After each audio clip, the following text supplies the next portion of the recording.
Endilikte vatandaşlara bugünkü uçur ve haberlerden signal yaki uçur yetkizimiz vatandaşı.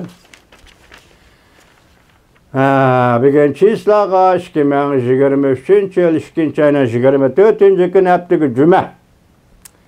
Uygurlarda bir makal temsil var işinlerde. Vatandaş nemi deydi o desiniz?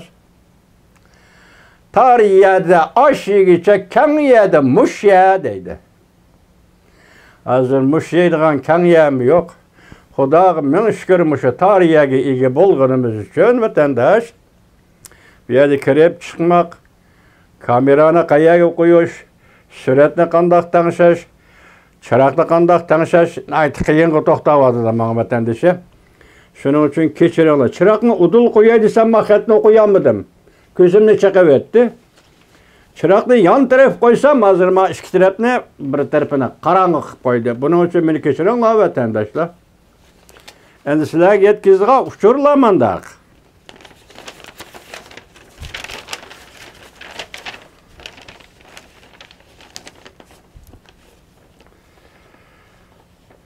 Birinci haber. Xi Jinping'e uruş haleti devri başlandı. Uruş kılış rehberlik grupsi Katar tızıldı. Prezident Vladimir Putin Xi Jinping'ni qaydilik buluşqa mecburladı. Bunda baş dedik ki Vladimir Putin, Prezident Vladimir Putin hem reis Xi Jinping besim işiltivatıdı. Qaydilik buluşqa mecburladı. Yer şarılışış halak boldu, tügeçti. Köpçük et. Xi Jinping bor veslini doğutikmekçi buldu. Dünya açı yolga kelip toxtadı. Prezident Joe Biden siyaset nişanını belgilep buldu. Maşan haberleri 2. ayına 24. günü yuttu. Her bir cümle bir haber, her bir cümle bir uçar vatandaş.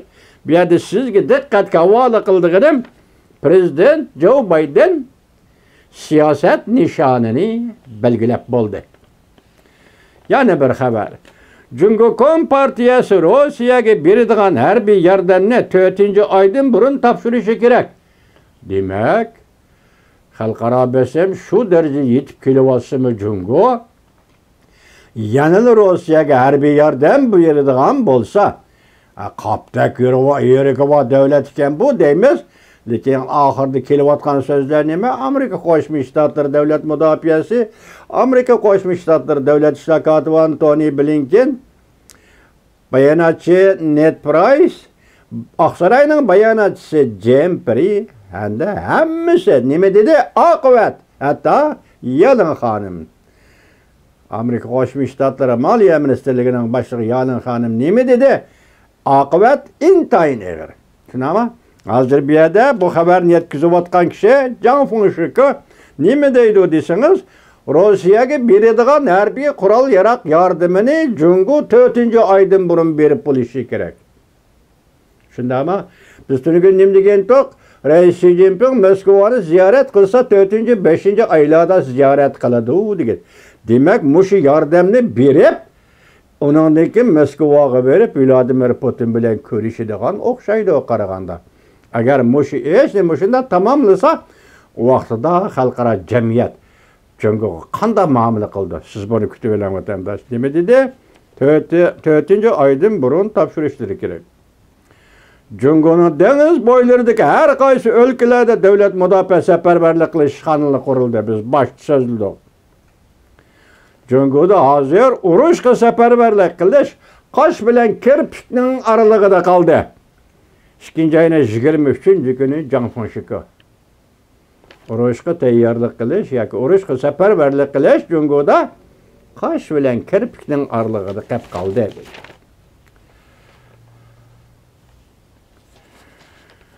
Cumhuriyetning olamni birlik keltirish ideyalari o'zini daryoga atdi. Ya'ni mag'lub bo'ldi.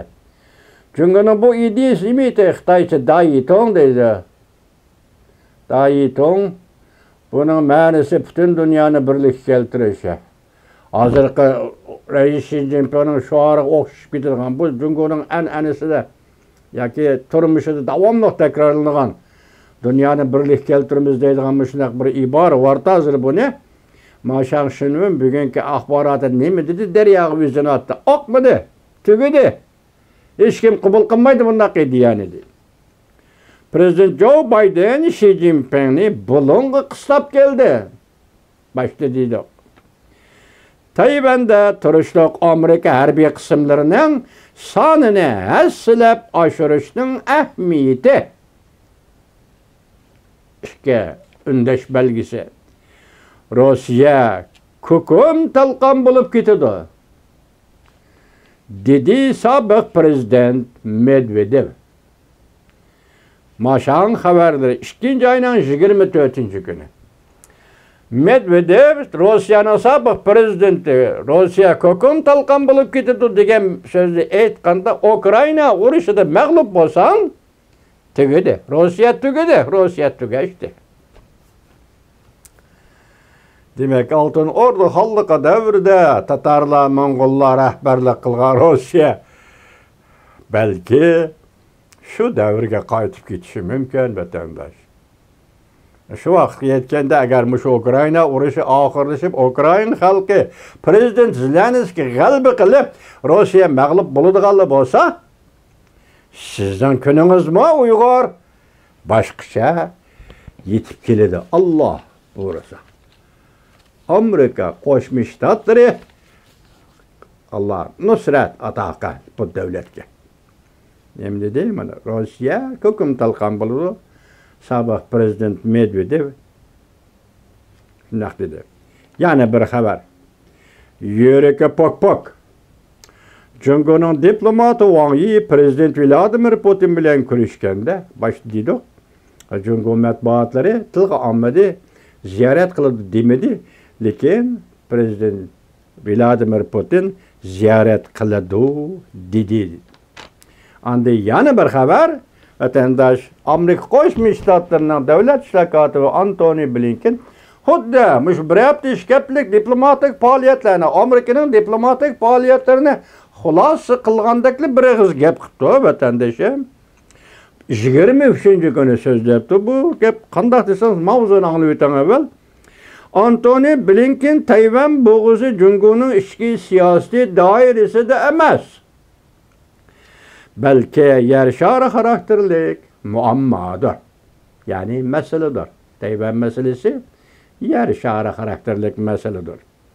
Mavzuli xabar 2-ayning 23-kuni Erkin Osiyo radiosi Xitoy tili programmasi e'lon qilindi. Xabar mundaq boshlandi. Rossiya Ukraina urushiga 1 yil bo'ldi. Dal mushu payti deyli endi qisqartayli buni. Dal mushu payti Amerika Qo'shma Shtatlarining davlat ishlar kotibi Antony Blinken Tayvan bo'g'uzi Jungoning ichki bo'g'uzi ichki ko'li emas.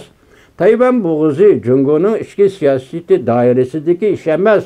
Tayvan bo'g'uzi yoki Tayvan bu xalqaro muammo. Demek ben davamlı dep kirvatımanga başlı vatandaş. Tayvan'ı Amerika Qo'shma Shtatlarining o'g'il qizlari ozod qildi. Uluq okean urushida 1941-yildan 45-yilgacha urush jarayonida bu Tayvan'ı Amerika ozod qildi. Albatta uning tavalligi, davlat tavalligi, siyosat tavalligi, territoriya tavalligi to'g'risida Amerika gap qilish kerakda. Qanday qilasiz Jungo? Bu Jungoning ichki ko'li, Jungoning ichki ishi bu qoltisga vatandosh.